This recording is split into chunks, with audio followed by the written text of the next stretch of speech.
కొంతమంది అనుకుంటారంట, నేను తెలివి కొద్దికి ఎంత ఇళ్ళను మోసం చేస్తున్నాను, తెలివి ఎంత ఇళ్ళను కడుపు మీద కొడుతున్నాను, తెలివి ఎంత ఉపయోగించి నేను హ్యాపీగా పాపాలు చేస్తున్నాను అని అనుకుంటారంట. కానీ కాలం మాత్రం అన్నీ చూస్తూ ఉంటుంది. ఇప్పుడు చూడండి, కర్మ కూడా అంతే. మనము చేసిన పాపాన్ని తప్పకుండా తిరిగి మిత్తితో సహా తీసుకుంటుంది. కర్మ మాత్రం వదిలిపెట్టదు.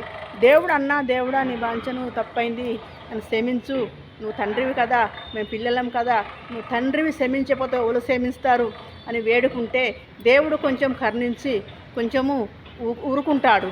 కానీ కర్మ అలా కాదోయ్. కర్మ మాత్రము ఎక్కడ ఉన్నా కానీ చూడండి, ఇప్పుడు ఆవును కట్టేస్తాం, దూడను కట్టేస్తాం, ఆవును విడిచిపెడతాం, దూడను తర్వాత విడిచిపెడతాం.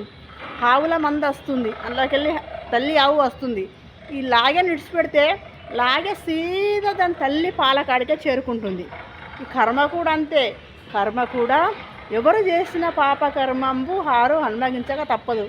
కర్మ కూడా వారి దగ్గరికే చేరి ఆగుతుంది.